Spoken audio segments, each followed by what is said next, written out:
예, 5월 4일 어린이날 하루 전날 출조를 했습니다. 다음 날이 휴무라 가지고 업무를 마치고 출조를 하니까 해가 질 듯 말 듯 할 시간에 도착을 했습니다. 수초지대에서는 해지기 전 10분이 상당히 중요한 시간입니다. 특히 저수지에 늦게 도착을 했다면은 우선은 낚싯대부터 편성을 해서 수초 구멍 안에 찌를 안착시키는 것이 제일 우선시 해야 됩니다. 그리고 수초지대에 찌를 안착시키는 것을 확인하고 난 뒤에 찌와 받침대 뒷꽂이를 일직선으로 놓아서 야밤에도 캐스팅을 할 수 있게끔 만드는 것이 가장 중요한 것 같습니다. 이날 또 좀 늦은 시간에 도착해서 우선 전체적인 수초 현성을 보고 수초 구멍 속에 낚싯대를 캐스팅해서 찌를 세우고 그 뒤에 받침대와 뒷꽂이를 조정해서 밤낚시를 하기 위한 준비를 했던 것 같습니다.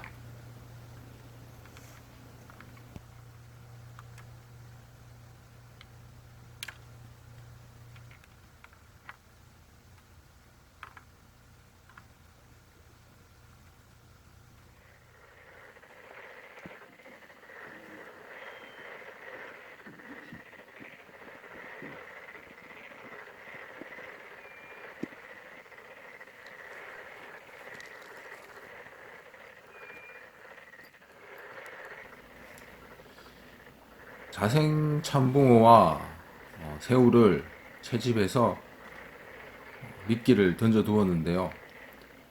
밤새 찌 건드림만 있었지 찌올림이 나타나지 않았습니다. 그리고 물속에서는 큰 고기들의 라이징이 전혀 없는 상황이었습니다. 밤에 물을 볼 수 없으니까 저는 하늘을 봅니다. 예, 하늘을 보면은 왜 입질이 나타나지 않는지, 새벽에는 입질할 것이다, 안 할 것이라는 어느 정도 판단이 듭니다.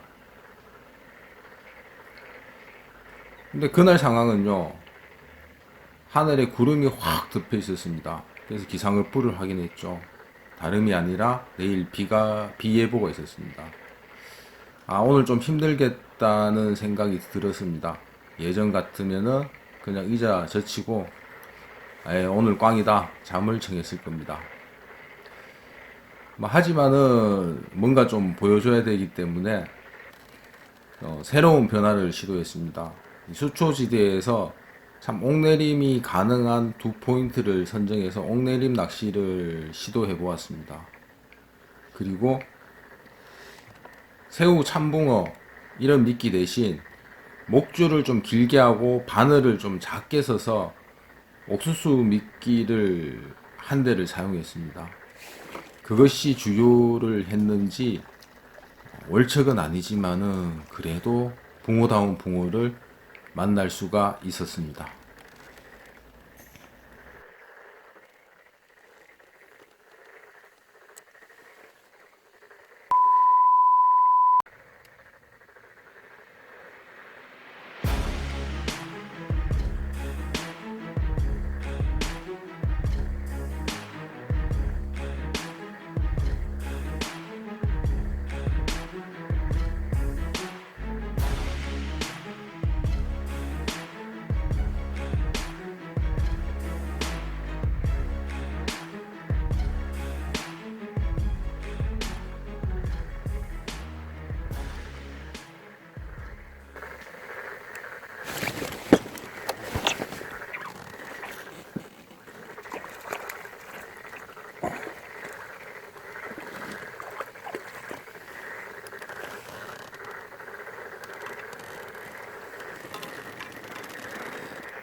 야, 붕어다운 붕어가 한 수 나와주었습니다.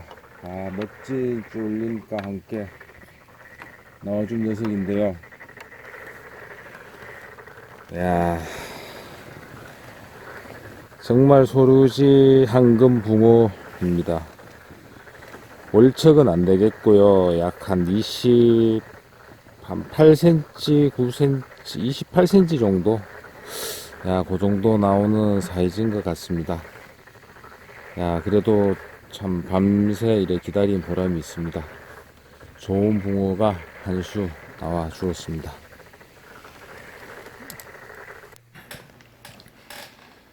예, 이날 뭐 출조를 계획 잡고 출조한 것이 아니라 좀 우발적으로 다음 어린이날이니까 쉬니까 우발적으로 출조를 했습니다. 그래서 몇 가지를 준비를 안 했는데요.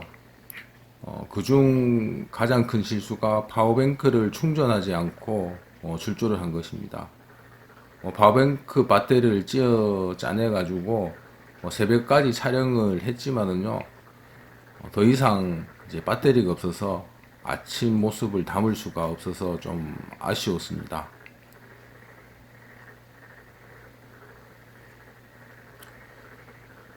오늘의 뭐 조행은요, 하나의 교훈을 남겨주는 것 같습니다. 예전 같으면은 소류지, 상류지대, 뭐 수심 한 6, 70권에서 하늘을 보고 조건이 맞지 않으면 그냥 의자 젖히고 잠을 잤습니다.